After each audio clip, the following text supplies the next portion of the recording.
Na nossa última aula, a gente começou a conversar sobre os métodos ágeis de desenvolvimento de software.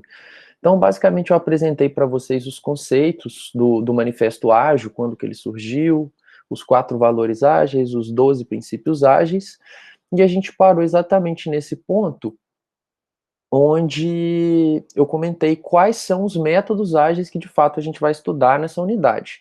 Então, basicamente, a gente vai estudar aqui o XP, o Scrum e o Kanban, sendo que o foco principal vai ser no Scrum. E, de uma maneira geral, né, na prática, hoje, quando a gente vai para o mercado, vai para as empresas que desenvolvem usando métodos ágeis, na grande maioria, os processos são baseados nesses 3 métodos ágeis que a gente vai ver aqui. Lembrando que sempre que a gente fala de processos, sejam eles ágeis ou não, não existe receita de bolo, tá? Então, o que a gente vê, no final das contas, é processos customizados, só que aí a gente entende um pouco as referências de cada um deles para depois misturá-los, enfim, atender as nossas necessidades, igual a gente viu um processo customizado da DTI aí na aula passada. Mas, enfim, quando a gente fala de XP, vocês com certeza já escutaram muito o nome do XP comigo. Eu já devo ter falado o nome dele desde a Engenharia 1 em diversos momentos. E aí deve ficar aquela curiosidade: poxa, mas o que é XP? Como é que é esse cara por dentro? A gente vai começar a explorar isso um pouco agora, tá? XP é uma abreviação aí de programação extrema, né, que vem do inglês aí do Extreme Program. Esse é um método ágil que surgiu em 1999. O autor dele, o criador dele é o Kent Beck, é um cara muito influente na área de engenharia de software até hoje. É, essas figuronas que eu cito às vezes em slides, se vocês usam Twitter, não sei se vocês têm o hábito de usar essa rede social, é bem interessante seguir esses caras no Twitter, porque eles são muito ativos na área, eles fazem publicações muito interessantes, até uma forma de a gente ficar assim por dentro das novidades. O perfil deles não é um perfil muito pessoal, digamos assim, é um perfil mais profissional. Então, tem algumas publicações muito interessantes. O Kent Beck, ele foi autor desse livro, não é? Extreme Program Explained, né? Que é um livro de 99. Em 2004 saiu a segunda edição desse livro, e basicamente a proposta desse método ágil surgiu a partir desse livro aí, tá? E lembrando que o Kent Beck foi um dos, dos autores, né, um dos pesquisadores de engenharia de software que participou lá da reunião em Utah, que surgiu aí, deu origem ao Manifesto Ágil, que a gente comentou aí na aula passada. Bom, mas o que é o XP, galera? O XP, eu já adianto que ele não é um método prescritivo. O que eu quero dizer com isso? Diferentemente do RUP, que a gente vem estudando, que não é um método ágil, mas enfim, é um método de desenvolvimento de software. Diferentemente do Scrum, que é um outro método ágil que a gente vai estudar, dentre outros métodos de desenvolvimento de software, o XP ele não é composto de um passo a passo detalhado para a construção de software. Ele não tem, por exemplo, um workflow. É nesse sentido que eu estou querendo dizer que ele não é um passo a passo. Quando a gente tem um workflow, a gente tem aquela perspectiva de quando as coisas acontecem. No RUP a gente tem um workflow bem definido, no Scrum vocês vão ver que tem um workflow bem definido, aqui não tem. O XP, na verdade, ele é um método baseado em valores, princípios e práticas. Ou seja, aqui ele vai te falar o que é feito, como é feito, quem faz, mas ele não vai te falar quando as coisas devem ser feitas. Isso acaba sendo muito peculiar de cada pessoa ou de cada empresa que vai usar isso daqui. Então, isso, pelo menos no meu ponto de vista, já deixa bem claro que dificilmente você vai conseguir utilizar apenas o XP para desenvolver software. Você vai ter que usar ele em conjunto com algumas outras coisas, exatamente para o seu processo ter uma cara. Quando a gente for estudar o Scrum, ainda nessa unidade, mais à frente, vocês vão ver que o Scrum ele é um pouco ao contrário.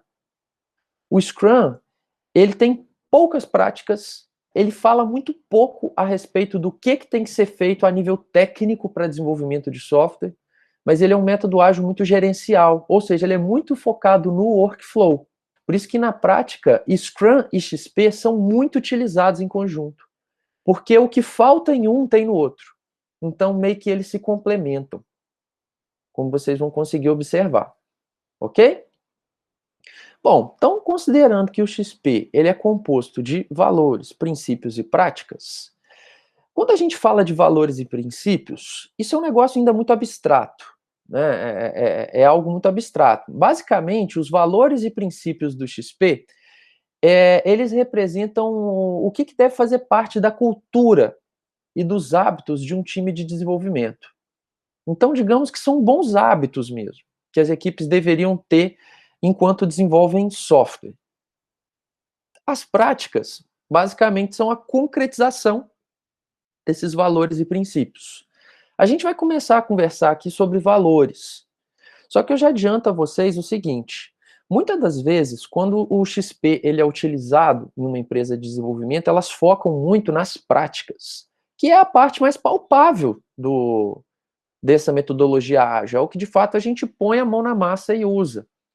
No entanto, o que dá sentido para as práticas do XP são exatamente os seus valores e princípios. Digamos que esses valores e princípios, eles constroem o mindset da equipe de desenvolvimento, a maneira de pensar de desenvolvimento de software, a maneira de se organizar desenvolvimento de software. Então, se uma equipe não estiver preparada para o mindset do XP, as práticas do XP podem não fazer muito sentido para aquela equipe. E, de repente, não deveriam nem ser usadas. Isso vai ficar mais claro para vocês ao longo aí da nossa aula de hoje. Mas muita gente cai nesse erro de aplicar as práticas sem necessariamente conhecer os valores e princípios. E aí, às vezes, nem entende o porquê que aquelas práticas são feitas daquela forma. Bom, quando a gente fala de valores propostos pelo XP, ele tem 6 principais valores. Na verdade, ele tem 6 valores definidos, e dentre esses 6, 3 se destacam mais, que são esses 3 iniciais que eu estou destacando para vocês: comunicação, simplicidade e feedback. Temos também o valor de coragem, respeito, qualidade de vida. Vou focar primeiro nesses 3 para vocês começarem a entender as ideias do XP. O XP prega um valor muito forte na maneira como as equipes devem se comunicar. Então, a comunicação é um ponto forte do XP, não apenas para evitar erros, mas também para a gente aprender com os erros cometidos. Afinal de contas, os erros eles acontecem, eles são inevitáveis. Seria completamente utópico a gente imaginar que vai ter um processo de desenvolvimento perfeito e que não vai acontecer um problema em nenhum momento. Quando a gente fala de problema aqui, eu estou falando de requisito mal compreendido, requisito que às vezes não foi atendido completamente, as mudanças que acontecem devido a diversas questões, bug também é uma falha. Então, assim, os problemas eles vão acontecer. Então, a comunicação ela tem que ser muito eficiente para a gente tentar evitar esses erros e para quando eles acontecerem a gente poder aprender com eles. Então, para isso, vocês vão ver que existem muitas práticas que permitem que um valor como esse seja possível de ser alcançado. Então, existem práticas que a gente vai ver daqui a pouco do XP que buscam uma comunicação mais eficiente das equipes. Isso passa até mesmo pela organização do espaço de trabalho, como as equipes são posicionadas fisicamente dentro do espaço de uma empresa, como as salas são organizadas, o que tem dentro de uma sala de desenvolvimento de software. Então, até aspectos como esses são explorados por esse método, como vocês vão ver, para tentar atender um valor de comunicação como esse que eu estou comentando. O valor de simplicidade é o seguinte, né? Todo sistema que a gente desenvolve, a gente pode considerar que ele é complexo e desafiador. Se a gente estiver falando de desenvolvimento de software profissional, a gente está desenvolvendo algum sistema que é complexo e desafiador. Mas a gente não está falando aqui do princípio complexidade, a gente está falando do princípio simplicidade. Então, por que a gente tem simplicidade aqui? Mesmo um problema complexo e desafiador, dentro dele, a gente possui sistemas ou subsistemas mais simples. Então, isso é um valor previsto pelo XP, que a gente, na prática, acaba visualizando o seguinte: olha, a gente não deve desenvolver o software como se ele fosse um monolito, como se ele fosse uma coisa só. É a ideia do dividir para conquistar. Então, a gente tem que sempre pegar um problema quando ele é um problema ou uma parte do problema. Quando a gente se depara com uma parte de um problema que ainda é complexa e desafiadora, a gente tem que tentar dividir aquela parte em pedaços menores até que a gente alcance pedaços mais gerenciáveis, mais simples de serem geridos e desenvolvidos. E aí, a partir do desenvolvimento dessas partes mais simples e integrando-as, a gente resolve o problema como um todo. Então, a ideia aqui realmente é dividir para conquistar. Essa é uma ideia que não está presente só no XP, isso está presente em praticamente todos os métodos ágeis. Mas como a gente está falando do XP agora, estou destacando para vocês esse princípio da simplicidade, que é basicamente o dividir para conquistar que eu venho falando já há um bom tempo para vocês. O princípio de feedback aqui é o seguinte, essa frase do Brooks aqui, também, ela é bem interessante para entender o princípio do feedback. O Brooks diz o seguinte, planeje-se para jogar fora partes do seu sistema, pois você fará isso. Então a questão aqui é o seguinte, mudanças vão acontecer, fato. A gente vai lidar, maior parte das vezes, com problemas dinâmicos. E problemas dinâmicos são dinâmicos porque eles mudam. Os requisitos mudam, os anseios dos clientes mudam, as restrições mudam por questões externas do mundo, que também mudam, a tecnologia muda, tudo muda. Então a gente não pode estar apegado ao que a gente está desenvolvendo, com aquela relação quase paternalista com o software que a gente desenvolve, a ponto de não querer se desprender de algo que a gente fez em algum momento. Mudanças acontecem, só que a gente tenta controlar esses riscos inerentes da mudança, porque não significa que é simples lidar com mudança. Né? Ficar descartando ou mudando a todo momento, você tem que tomar cuidado para você não ficar correndo em volta do rabo, igual um cachorro, né? Não saindo do lugar, só mudando o que foi feito e não progride. O controle dos riscos em XP é feito por meio do feedback dos stakeholders, a fim de correções de rota. Então vocês vão ver que existem práticas do XP para tentar viabilizar esse valor de feedback que buscam que o feedback, a troca de informações entre os stakeholders ou entre os envolvidos do projeto, como preferirem, né, que elas sejam frequentes. Porque quanto mais frequente for a troca de informação entre cliente e equipe de desenvolvimento, a gente consegue amenizar essas mudanças e fazer correções de rotas mais rapidamente, diminuindo o retrabalho. Eu sei que pode soar um pouco repetitivo isso que eu estou dizendo para vocês até aqui, porque vocês podem pensar, pô, professor, mas em algum momento, em alguma aula de engenharia, você já deve ter falado alguma coisa parecida disso comigo. Sem dúvida, eu já falei isso para vocês em algum momento.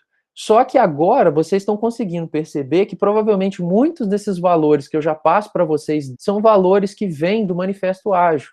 São valores que vêm desses métodos ágeis, só que agora eu estou dando nome aos bois. Agora vocês estão entendendo a origem desses valores. Não é algo que saiu da cabeça do professor, não é algo que saiu de um lugar aleatório. Valores como coragem, respeito e qualidade de vida, a gente vai ver melhor mais à frente quando a gente for falar de algumas outras práticas.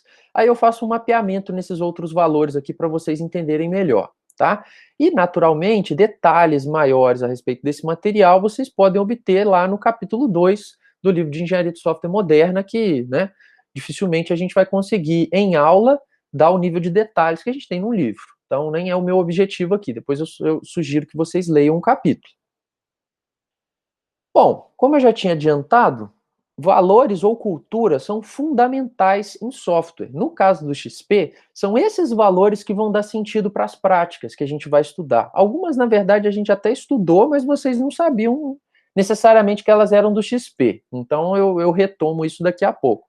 Mas então, são esses valores, esses princípios que vão dar base aí para construir o mindset que vão fazer as práticas terem algum sentido aí para o desenvolvimento usando esse método ágil. Depois a gente vai explorar isso um pouco melhor.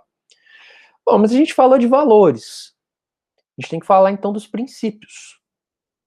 Eu gosto dessa imagem, ela representa bem a separação conceitual entre os valores, princípios e práticas no XP. Os valores que eu acabei de apresentar em linhas gerais para vocês, vocês viram que são ideias abstratas e universais.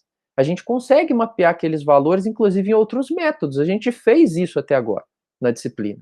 Já práticas, que a gente também já viu algumas, vou dar um spoiler aqui, né? TDD, né, que é desenvolvimento dirigido a teste, é uma prática do XP. Programação em pares é outra prática do XP, coisa que a gente já viu um pouco, já conversou um pouquinho, outras também. Então, quando a gente fala de práticas, isso já é algo mais concreto, pragmático, é algo que você aplica no dia a dia, né? Algo que tem lá suas regrinhas e a gente usa. Poxa, então se a gente parte de valores, que é algo extremamente abstrato, universal, que a gente poderia mapear em qualquer processo de desenvolvimento de software quase, para práticas, que já é algo bem mais concreto, nada abstrato, né? Algo que você usa, aplica, né? Como que a gente consegue mapear esses valores nas práticas? A gente tem que ter uma forma de unir esses dois extremos, mapeando uns aos outros. A forma como o XP faz isso é por meio dos princípios. Então, por isso que os princípios é como se fosse uma ponte para ligar os valores às práticas. Tá bom, mas quais são esses princípios? Vamos estudar aqui alguns, não são todos, tá? Depois vocês podem explorar outros princípios, até recomendo que o façam por meio do livro. Lá vão ter todos detalhados para vocês. Vou nos que são essenciais para mapear aqui a nossa aula. O primeiro deles é o princípio de economicidade. O que isso significa? Quando a gente está desenvolvendo software, a gente tem que sempre ter em mente que, bom, desenvolvendo software profissionalmente, né? Claro que a gente pode desenvolver um software para nós mesmos, se a gente quiser, enfim, mas não é o nosso objeto de estudo agora. A gente está falando de desenvolvimento de software profissional. Você está sendo contratado para desenvolver um software para alguém prestar um serviço. Nesse cenário, quando a gente está desenvolvendo um software tem que gerar resultado econômico. Fato. E para gerar resultado econômico, a gente tem que, às vezes, abrir mão de algumas vaidades. A gente não vai desenvolver software num cenário como esse para satisfazer as vaidades dos seus desenvolvedores. E por incrível que pareça, isso pode acontecer muito na prática. Um desenvolvedor X ou uma equipe Y não admitem fazer determinada funcionalidade para um software porque ela acha que aquilo não é bom. Pô, mas não é bom para quem? Não é bom para ela ou não é bom para o cliente? Se não for bom só para ela, não importa. Se é aquilo que o cliente precisa, é aquilo que você vai precisar fazer. Se é aquilo que vai gerar algum retorno financeiro para o cliente, é aquilo que você vai precisar fazer. Então, parece uma coisa meio óbvia, mas é importante de se enfatizar. Quando se desenvolve software profissionalmente, é o cliente, usuário, em primeiro lugar. O que a gente acredita ser melhor do ponto de vista de gostos pessoais não deveria ser colocado como uma prioridade, certo? Bom, melhorias contínuas, novamente, vocês já viram isso em outro momento comigo. A gente já conversou sobre isso em outros momentos, só que agora a gente está mapeando aqui numa metodologia que propôs esse princípio. Bom, o que o XP prevê aqui em melhoria contínua? Nenhum processo de desenvolvimento é perfeito. Então, sempre as equipes devem possuir momentos de reflexão a respeito das decisões que foram tomadas e das práticas que foram utilizadas no dia a dia, para discutir o que funcionou, o que não funcionou e o que a gente pode melhorar. É uma melhoria contínua. Então, vocês vão ver que existem práticas que permitem que essas reuniões, que esses momentos aconteçam de reflexão e melhorar constantemente. E não precisa de esperar um projeto acabar para melhorar no próximo, não. Essa melhoria acontece dentro do mesmo projeto.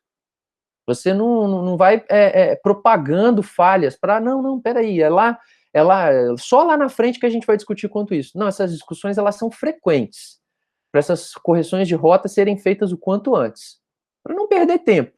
Se a gente pode melhorar em alguma coisa, vamos melhorar imediatamente. Essa é a ideia.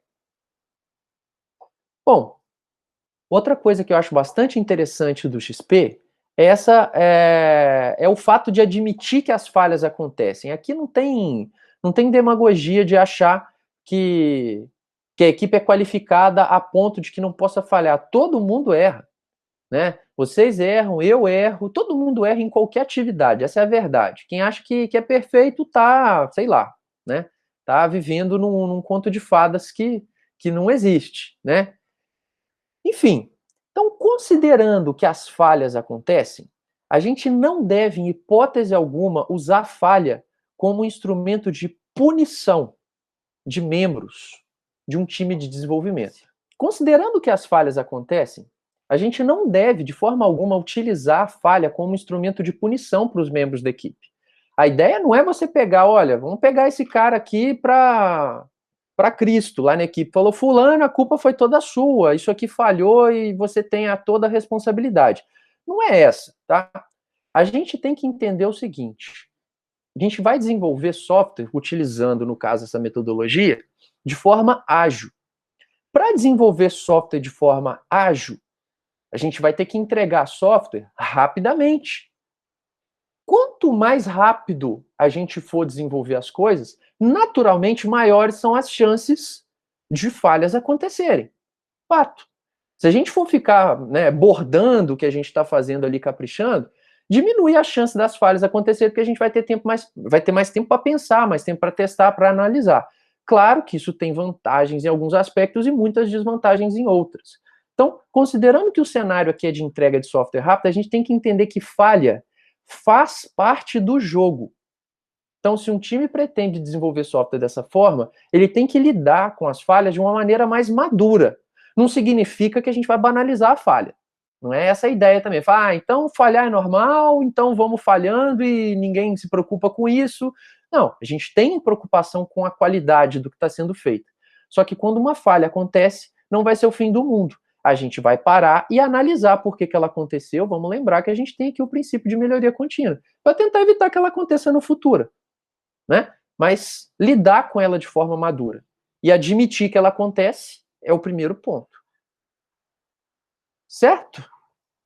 Muito bem. Baby steps. Vocês já devem ter ouvido falar também, eu já comentei disso provavelmente na Engenharia 1, ou passos de bebê, é um outro princípio do XP, que prega o seguinte, aqui uma descrição mais formalizada, depois a gente fala de outra maneira, né?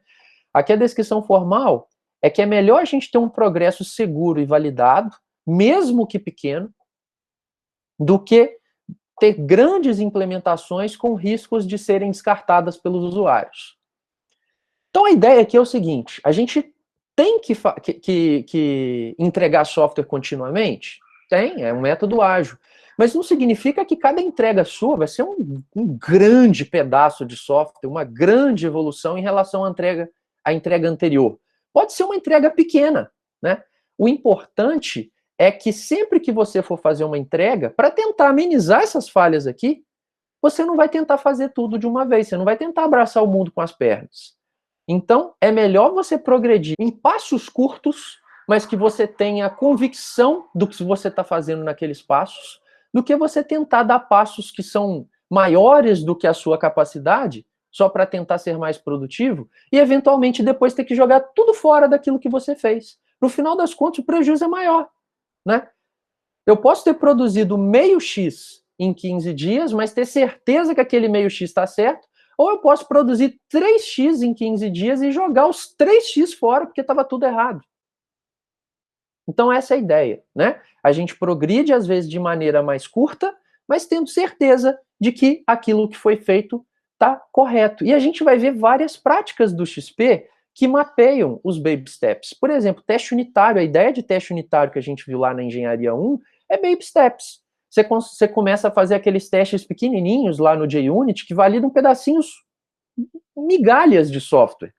Mas você junta aquelas migalhas todas e faz lá um teste de regressão, poxa, você está validando um pedação de software, mas para aquilo ser construído foi feito gradativamente, né? Por meio lá do TDD, por exemplo.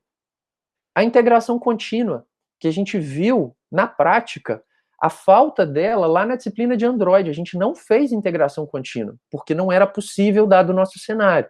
Então a integração, ao invés dela ser feita em tiros curtos, vamos supor que cada time, né, lá na disciplina de Android, ao invés de cada time fazer um commit, ou vários commits por dia no repositório principal, e ficar mais fácil da gente integrar todas as funcionalidades, porque a gente evoluía de forma mais curta, o que a gente fez? Cada time acumulou uma grande quantidade de commits próprios, aí depois a gente tinha uma issue pronta com cada um, e aí a gente foi integrar tudo de uma vez lá, não era? Foi muito mais complexo, porque a gente tinha pedaços muito grandes de software prontos, e às vezes um dependia do outro, e aí os conflitos começaram a acontecer, isso é normal. A integração contínua, ela tenta evitar isso, fazendo a integração com mais frequência. Pedaços menores são integrados com uma frequência maior. Né?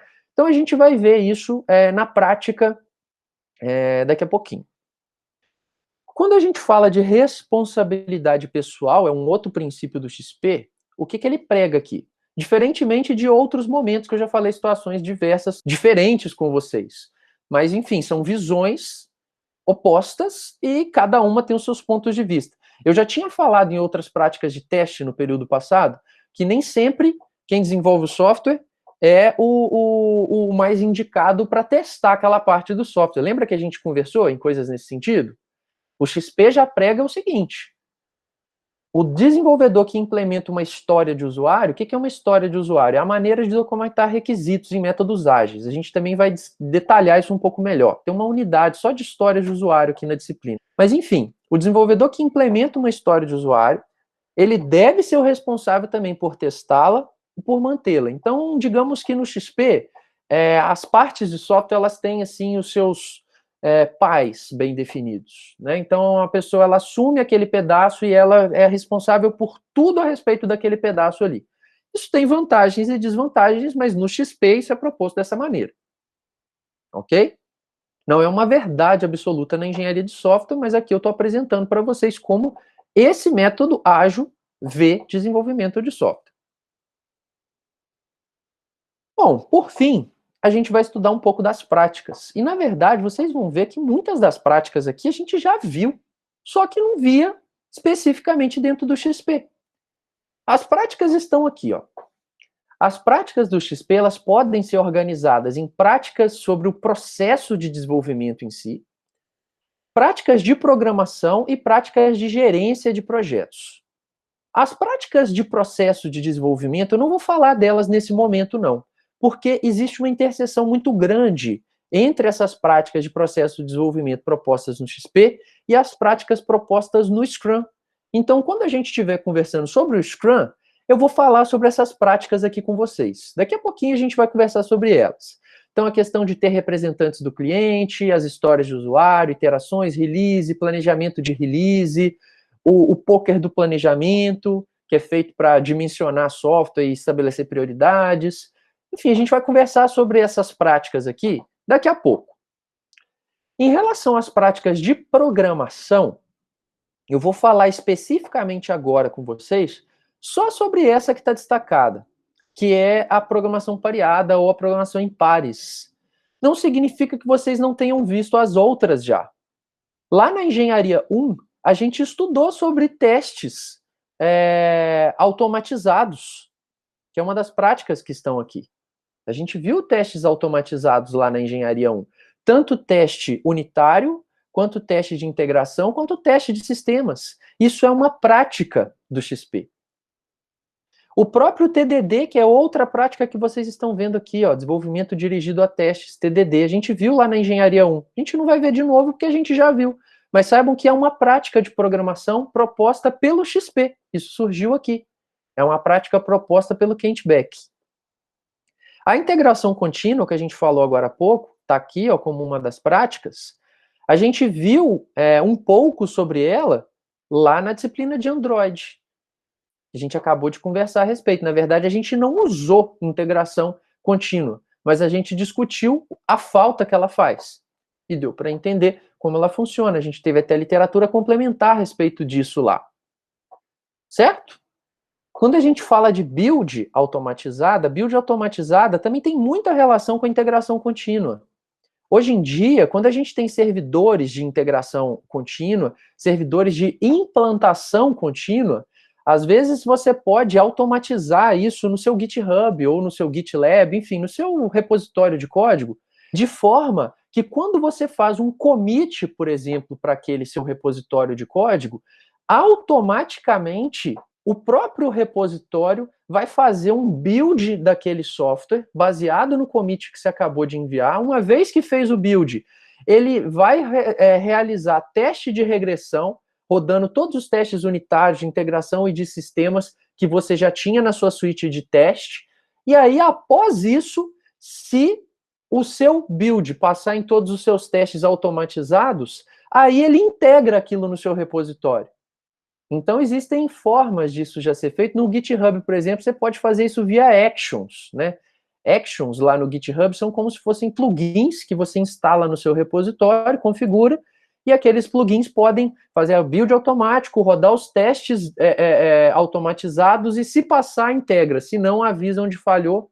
Então, vira uma máquina aquele negócio, vira uma forma muito mais rápida de lidar com essas questões. Então, como a gente já viu direto e indiretamente esses pontos, eu vou focar aqui apenas nessa prática de programação em pares com vocês nesse momento.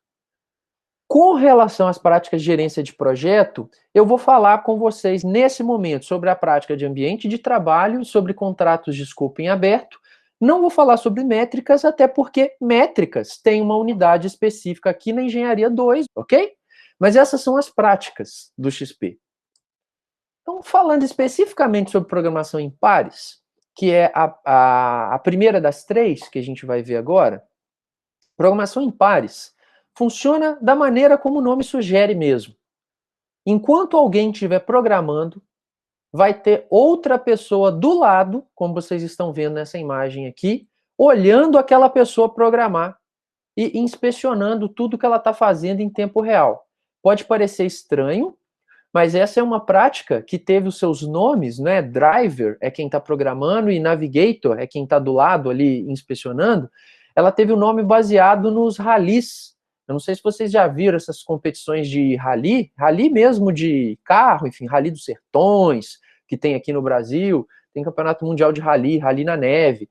Basicamente, esses rallies, fica uma pessoa dirigindo o carro e um outro do lado com as planilhas das rotas, né? Com os tempos que tem que ser cumpridos, porque você não pode passar em determinadas direções, ou muito antes ou muito depois. Então, enfim, lá no rally tem esses nomes. O piloto é quem está dirigindo e o navegador é o que está do lado. O XP prevê o seguinte: essas duplas, elas devem ser trocadas de papéis a cada 50 minutos. Então, você está ali programando em pares, depois de 50 minutos, a gente faz uma pausa de 10 minutos em média de descanso. Quando for voltar, quem era navegador antes, vira piloto agora. Quem era piloto antes, vira navegador nesse momento. Passados 50 minutos, troca, fica fazendo essa rotatividade, né? Eu sei que pode parecer estranho, para quem nunca utilizou esse tipo de prática, pode parecer mais estranho ainda, mas existem pesquisas que mostram as vantagens e desvantagens dessa prática, e eu estou trazendo uma que nem é tão antiga aqui para vocês entenderem os motivos e o que tem de vantajoso nessa prática aí. Em 2008, a Microsoft já utilizava pair programming dentro dos seus times de desenvolvimento, e ela resolveu fazer uma pesquisa interna para ver o que ela tinha, o que esses desenvolvedores viam de mais vantajoso do dia a dia de uso daquelas práticas, o que eles não viam, enfim. E os resultados são esses que eu estou apresentando para vocês. 62% das respostas obtidas entre os desenvolvedores afirmavam que, fazendo programação em pares, a redução de bugs diminuía muito. E eu vou mapear isso aqui para vocês num cenário que é o mais próximo que eu consigo atingir hoje na minha realidade de trabalho, já que eu não atuo profissionalmente desenvolvendo software mais, mas eu dou aula de programação, enfim, ensino a programar. Eu vejo isso acontecer muito em disciplina de introdução à programação, especificamente na IFCEM. A gente estava ali naquele laboratório, tinha ali 25 alunos programando, cada um numa máquina, eles estavam ali resolvendo um problema e a gente ficava andando pelo laboratório. E, naturalmente, a gente ficava olhando o que os alunos estavam fazendo, né? Passava aqui, olhava para uma tela, passava ali, olhava para outra. Então, é como se eu estivesse fazendo programação em pares, forçando um pouquinho a barra aqui, tá? É como se eu estivesse fazendo programação em pares com um número grande de alunos simultaneamente, porque eu estava inspecionando aqueles códigos em tempo real, nesse sentido que eu estou querendo dizer. E era muito comum, às vezes, de um aluno estava ali, sei lá, 15, 20 minutos quebrando a cabeça para resolver um bug que ele não conseguia entender de jeito nenhum. E aí eu passando pelo computador dele assim, olhando até de lado para a máquina dele assim, ó, Ah, tá na linha 30 ali, tem um problema tal. Aí o cara te olhava até meio torto, assim, tipo, que doideira, como é que ele viu isso daqui? Eu tô perdendo o maior tempo aqui, ele só passou o olho ali e encontrou o problema. Isso é mágica. Só que, na verdade, não é mágica, é porque, o que acontece? Claro, tem um fator experiência envolvido, mas muitas das vezes, quando a gente está imerso programando, e aí eu me incluo nessa atividade aí, isso às vezes acontece comigo também. Eu travo lá numa parte que eu estou desenvolvendo e eu fico ali parado um tempão, porque simplesmente eu não consigo entender o que está acontecendo mais, né? Porque quem está programando vai ficando viciado no código que está desenvolvendo a ponto de não perceber determinadas falhas que ele cometeu. Só que a pessoa que está do lado só observando a programação, o estímulo dela do cérebro é completamente diferente do estímulo de quem está tendo que pensar na lógica, cuspir o código ali. Então é muito mais fácil para aquela pessoa encontrar determinados tipos de bug do que o próprio programador, que é mais ou menos aquele papel do professor que passa o olho, olha ali e vê o erro na linha X. É mais ou menos isso que acontece. Isso acontece com texto também, tá, pessoal? Não é só em programação, não. Pessoal de letras, provavelmente alguma professora de literatura, português de vocês, no ensino médio, talvez já tenham recomendado que, olha, depois que você fizer uma redação, se você tiver um tempo, deixa aquele texto esfriar. Eu falo isso para os meus alunos quando estão escrevendo monografia. Deixa aquele texto esfriar, escrever o texto, sei lá, fica uns 2 dias sem olhar para aquela sua redação e vai fazer outra atividade. Quando você voltar para o texto, você vai começar a observar, de repente, erros de digitação que você não conseguia ver antes, erros de concordância que às vezes você lia, relia, lia, relia e não encontrava, porque você estava viciado naquele produto que você estava fazendo e não via mais o problema. Então, a redução de bug aqui, ela vem muito nesse sentido, porque quem está inspecionando o código não está contaminado, digamos assim, com aquele raciocínio viciado, e fica mais fácil de encontrar os bugs. Bom, naturalmente, se a gente reduz bug, a gente tende a ter um código de melhor qualidade. Só que aqui eu vou além, tá? Quando a gente fala de código com qualidade, não significa que é só pelo simples fato do código não ter bug que ele tem qualidade. Não é isso. O fato do software não ter bug é meio que obrigação nossa, né? O software não deveria ter bug, mas tem software que não tem bug e tem uma péssima qualidade estrutural. Ele tem uma péssima manutenibilidade, ele tem uma péssima qualidade interna, cheio de gambiarra, cheio de código duplicado. Então, esse seria um código que não tem bug, mas que tem uma qualidade ruim.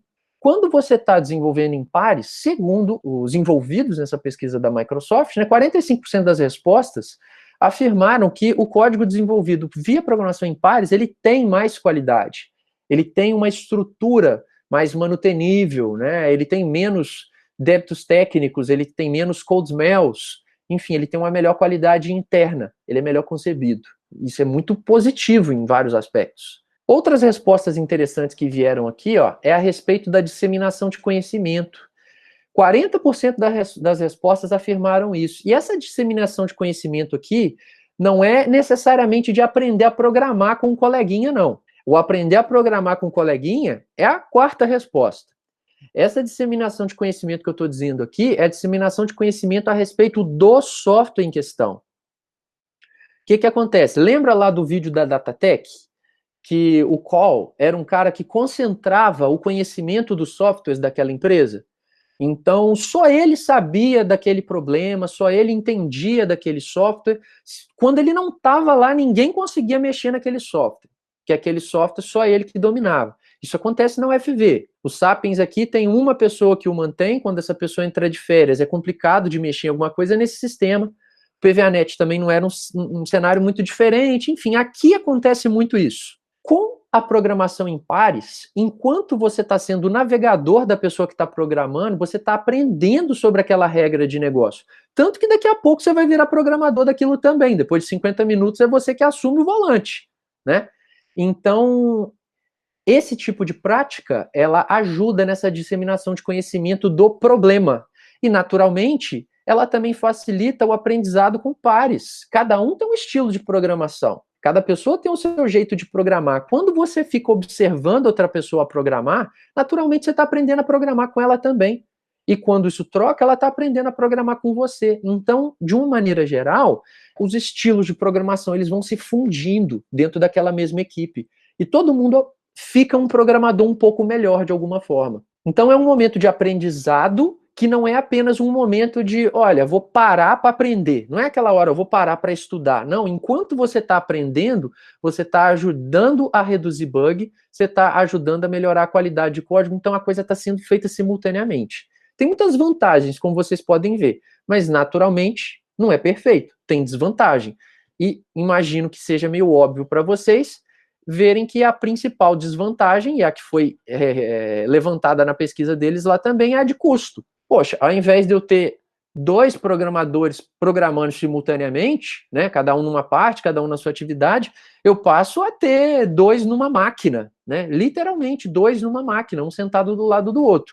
Então vai ficar mais caro porque eu teria que ter uma equipe maior para eu ter uma quantidade simultânea de desenvolvimento maior também, né? Então, essa é uma desvantagem. O custo do desenvolvimento em pares é maior. De uma maneira geral, pessoal, pair programming é como se a gente estivesse fazendo code review em tempo real. Tem muita equipe que não faz pair programming, mas faz code review. E a ideia é parecida. Professor, não lembra o que é code review. Bom, não lembra o que é code review? Depois eu recomendo que vocês leiam esse artigo rápido aqui, ó, de expansão, lá do livro de Engenharia Moderna, um artigo bem curtinho. Aqui eu vou só lembrar rasamente o que significa code review. É muito comum, hoje em dia, usando os repositórios de código e tudo mais. A ideia é o seguinte, imagina que você está desenvolvendo lá para a sua equipe de desenvolvimento, você fez alguma modificação de software, você mandou um commit para o repositório. Antes daquele commit ser integrado na base principal, algum outro desenvolvedor daquela equipe é encarregado por fazer a revisão do seu código. Então, o que ele vai fazer? Ele vai ler aquele seu commit e vai fazer alguma crítica construtiva, obviamente, a respeito dele. Fala, olha, ali pode ter um bug, ou ali você utilizou uma estratégia de desenvolvimento que fere o padrão de implementação da nossa equipe, ou ali, eventualmente, teria sido melhor você usar um padrão de projeto, enfim. É feita uma sugestão pela plataforma, pelo próprio GitHub, isso é possível. Você delega a revisão de um pull request da vida lá para um desenvolvedor específico, ele vai fazer comentários na plataforma, esses comentários voltam para o autor daquele pull request, é feito um processo de negociação, afinal de contas, não é tudo que o revisor te pede que você é obrigado a atender, mas se você não for atender, você tem que justificar o porquê que você acha que deve permanecer do jeito que você tinha feito antes. Chegou num consenso? O revisor está de acordo com o que ficou feito? Aí aquele seu código é integrado na base. Code review é isso. Um código ele nunca é integrado antes de ser revisado por alguém. Quando a gente faz pair programming, a gente está fazendo isso em tempo real. Quando você faz code review, digamos que você está fazendo o pair programming assíncrono, porque você está fazendo aquela revisão não em tempo real, você está fazendo aquilo em um outro momento, mas a ideia é a mesma, tá? A origem da ideia é a mesma. Beleza, mas a gente tem outra prática para ver aqui, que é a prática de ambiente de trabalho. O que essa prática prevê? Essa prática do XP. Ela prevê o seguinte, os times de desenvolvimento, eles devem ter no máximo 10 pessoas. E no caso do XP, ele prega que essas 10 pessoas elas devem estar dedicadas exclusivamente a esse projeto em questão. Ou seja, quando a gente estava vendo, por exemplo, lá o planejamento de ciclos iterativos do RUP, lembra que eu tinha dado para vocês uma ideia de cronogramas, onde, por exemplo, o analista, enquanto ele está esperando tal coisa acontecer num ciclo tal, ele está fazendo análise num outro projeto. Ou o programador, ele vai ter que esperar, vamos supor, 15 dias para ele começar a trabalhar nesse projeto aqui, enquanto isso ele está programando naquele outro projeto lá. Aí ele vai atuar só 20 dias aqui, depois... Lembra que eu tinha passado umas ideias assim com vocês? De trabalho paralelo entre projetos, envolvendo a gestão de pessoas de uma empresa? O XP prega o contrário. O XP prega o seguinte, uma pessoa ela deve estar dedicada exclusivamente a um projeto em questão. Ela não deve ser programadora simultaneamente em 2 projetos diferentes de uma mesma empresa, porque isso desvia o foco. É uma prática do XP. tá? Tem vantagens, tem desvantagens, eu estou apresentando para vocês como ela é. Então, as equipes seriam de até 10 pessoas, com essas pessoas exclusivas para aquele projeto em questão. O espaço físico de trabalho dessas pessoas devem ser todas essas pessoas, preferencialmente, trabalhando em uma mesma sala. Por quê? Isso daqui vai facilitar a comunicação entre elas. Lembra que a gente tinha lá valor de comunicação? Que é um dos valores do XP? Eu falei no início da aula de hoje. Então, essa é uma prática que permite que aquele valor de comunicação seja atendido. A prática é feita quase que em tempo real. E lembra que no Manifesto Ágil, comentei na aula passada, que um dos princípios do Manifesto Ágil é a comunicação face a face, cara a cara, sem burocracia? Então, se a gente está numa mesma sala, é muito mais fácil de eu virar para o lado e falar, fulano, aquela coisa ali, o que aconteceu? Aquele problema ali, vamos resolver. Então, tudo fica mais simples. Então, a ideia é essa, os times sejam pequenos, dedicados exclusivamente a um projeto e estejam todos dentro de uma mesma sala.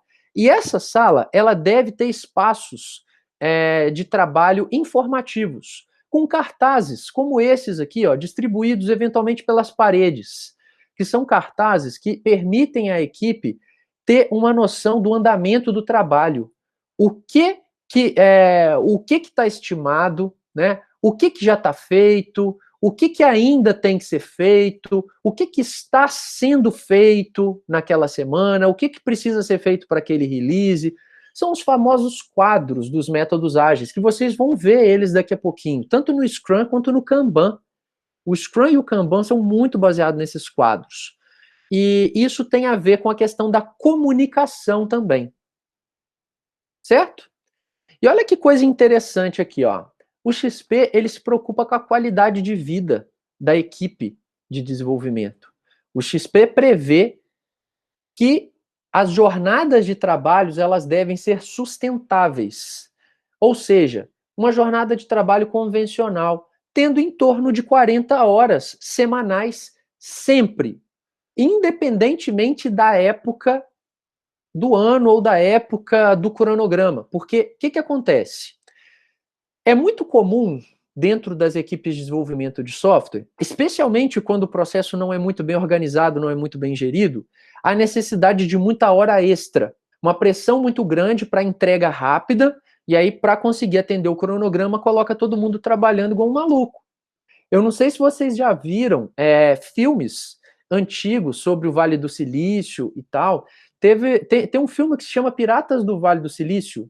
Se vocês não viram, recomendo que vocês assistam. É um filme antigo, deve ser da década de 90, talvez da época que vocês nasceram.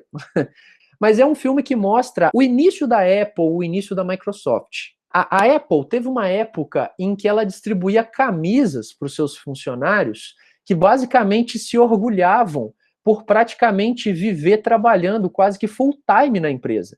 O fato de trabalhar, às vezes, 60 horas por semana, ou jornadas ainda maior, era um motivo de orgulho para muitas pessoas. Uma coisa completamente surreal. Porque o que acontece? Todo mundo tem seus limites. Vocês, como alunos, sabem que tem seus limites. Se vocês pegarem 30 créditos para fazer no semestre, vocês vão ficar doidos.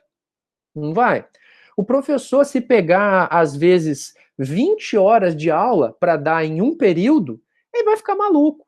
Porque é muita coisa, a garganta vai para o espaço, não sobra tempo para preparar as aulas adequadamente, para corrigir as atividades, enfim, todo mundo tem seu limite. E o que eu acho interessante é que o XP admite isso na própria metodologia. Ele prega o seguinte: quando você tem uma jornada de trabalho sustentável, você tende a ter uma menor rotatividade na sua equipe de desenvolvimento. Porque uma pessoa que está numa jornada de trabalho insana dessa, não importa se ela está sendo remunerada adequadamente para tal. Às vezes ele está recebendo aquelas horas extras, está ganhando dinheiro para caramba, mas está jogando a saúde dele no ralo. Saúde física, mental. Em algum momento essa pessoa atinge o seu limite, ela vai estar sempre pensando no próximo emprego dela. Fala, não, eu tenho que arrumar um emprego melhor para mim, eu tenho que ir para um lugar, né, mais confortável e tal. E essa rotatividade da equipe, embora seja boa individualmente para a pessoa que está, às vezes, saindo daquele inferno astral que ela está vivendo, para a equipe é ruim, porque vai entrar uma pessoa nova, que está mais crua, você vai perder um tempo para ensinar ela, diminuir a sua produtividade, enfim. Eu imagino que esse cenário fique claro para vocês, né? Então o XP, ele prega que o ambiente de trabalho tem que ser sustentável, tem que ser respeitado, tá?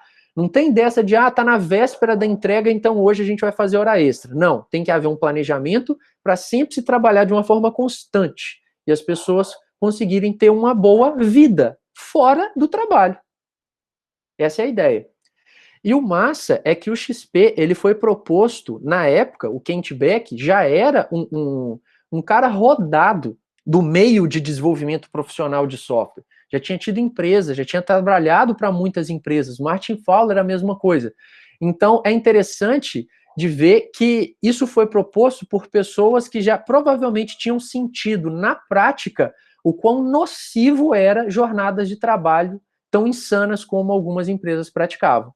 Então, é uma proposta vindo de pessoas com conhecimento de causa aqui. Bom, por fim, a última prática que a gente vai ver do XP são os contratos de escopo aberto. Então, vamos primeiro fazer o contraponto, que é o que eu apresentei para vocês no RUP. O RUP não tem contrato de escopo aberto. O RUP tem escopo, não assim, na sua definição padrão. Não significa que você não pode customizar um processo RUP colocando contrato de escopo aberto, né? Não é isso que eu estou querendo dizer. Mas a metodologia em si, ela prevê contrato de escopo fechado, que seria o quê? Você tem uma fase de definição dos requisitos, onde você vai fechar um escopo. E aí, baseado nesse escopo, você vai estabelecer um preço e um prazo. Essa fase no RUP, ela tem um nome. É a fase que vocês estão trabalhando. Na fase 1, que é a concepção. Na concepção, a ideia é fechar o escopo. Não fechar totalmente, mas pelo menos ter uma ideia base dele ali, depois as mudanças seriam pontuais ao longo dos ciclos de desenvolvimento. Não é isso? Bom, o contrato de escopo aberto, ele já é o oposto. Não existe um contrato fechado para o projeto inteiro, tá? E não existe um escopo fechado para o projeto inteiro. O escopo é definido a cada iteração. Ou seja, as suas iterações, seus ciclos de desenvolvimento são de, sei lá, 15 dias? São de 30 dias? O seu escopo, o seu contrato, ele é para aquele escopo de 15 dias. Ele é para aquele escopo de 30 dias. Para a próxima iteração, a gente vai ter um outro acordo, um outro contrato, para aquele outro escopo, que é aquela outra parte do problema que você vai desenvolver naquele aspecto. Então, na verdade, até o software ficar pronto, você não vai ter um contrato de escopo aberto, você vai ter N contratos, um para cada pedacinho. Qual que é a vantagem disso?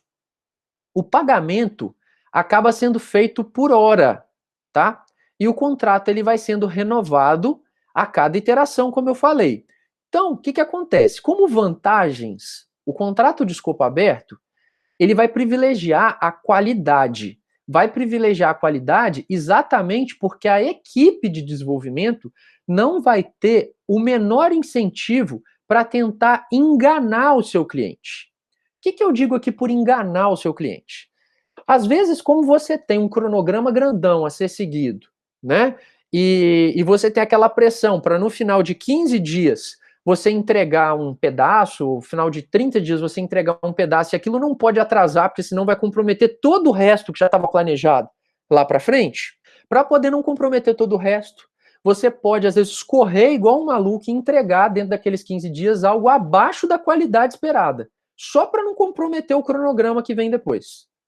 Então você corre para entregar alguma coisa e entrega algo de baixa qualidade só para não comprometer o contrato principal. Quando o contrato é de escopo aberto, você não tem essa motivação. Ainda não está definido claramente o que vem depois. O seu objetivo é só com aquilo que você está fazendo naquele momento. Então você vai fazer aquilo da melhor forma possível. O que vem depois vai ser acordado, depois vai ser definido. Então a qualidade é privilegiada. Outra vantagem aqui é a possibilidade de mudança de fornecedor. Essa é uma vantagem do ponto de vista do cliente também. Imagina que você contratou um time de desenvolvimento, aí ele teve lá uma iteração de desenvolvimento, te entregou uma parte do software, estava ok. Teve uma outra iteração de desenvolvimento, com outro contrato, desenvolveu aquela parte para você, ficou ok. Teve uma terceira iteração, poxa, percebi que por algum motivo aquilo não está legal. Beleza, vamos parar por aqui. Na quarta iteração, você pode pegar tudo aquilo que foi desenvolvido até então, que é seu, você comprou aquilo. Você pagou por aquilo até aquele ponto. Você pode levar aquele projeto para uma outra equipe de desenvolvimento, para uma outra empresa, e ela vai continuar a desenvolver aquilo para você do ponto onde tinha parado, e não tem ruptura de contrato, não tem multa, não tem nada. A gente tinha acordado até aquele ponto, da agora para frente eu quero ir para outro rumo, eu, cliente. Então isso é uma possibilidade. Estão conseguindo observar que dá mais flexibilidade para a maneira de gerenciar esses problemas? E a gente está falando de problema dinâmico. Se a gente tem um problema dinâmico, a gente tem a solução do problema, ela também tem que ser dinâmica. É o problema jet plane. O avião muda de direção, você vai mudando de direção junto com ele. Então, o contrato de escopo aberto, ele busca esse tipo de coisa.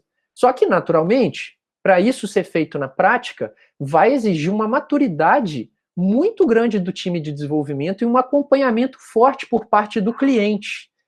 Não é todo cenário que a gente vai conseguir aplicar isso daqui. Vou dar um exemplo para vocês. Professor, você acha que fazer contrato de escopo aberto lá na NoBugs é uma boa ideia? Eu acho que é uma péssima ideia. Eu acho que lá seria uma péssima ideia, porque a equipe de desenvolvimento ainda não é madura, são pessoas em formação, e, enfim, se o cliente não for fazer um acompanhamento adequado a respeito do que está sendo desenvolvido, a falta de maturidade da equipe de desenvolvimento não vai conseguir compensar isso. E aí a tendência é dar errado mesmo. Então não serve para qualquer um, que é exatamente a desvantagem que eu estou apresentando aqui, ó. Contrato de escopo aberto não é aplicável em todos os contextos. E tem aspectos legais que podem viabilizar isso aqui também. Vamos imaginar que você está concorrendo a um edital público de desenvolvimento de software. Você ganhou um pregão lá para desenvolver um sistema para o Ministério de Ciência e Tecnologia. Vamos supor que a sua equipe ganhou lá um edital para isso. Esse tipo de contratação costuma exigir alguns mecanismos burocráticos que dificilmente permitiriam contratos de escopo aberto. Isso provavelmente precisaria de um contrato de escopo fechado, com um cronograma bem definido, um orçamento bem definido, mas enfim, quando aplicável, as vantagens estão aqui e elas não são poucas. Um abraço aí para vocês, bom descanso, semana que vem a gente se vê. Valeu!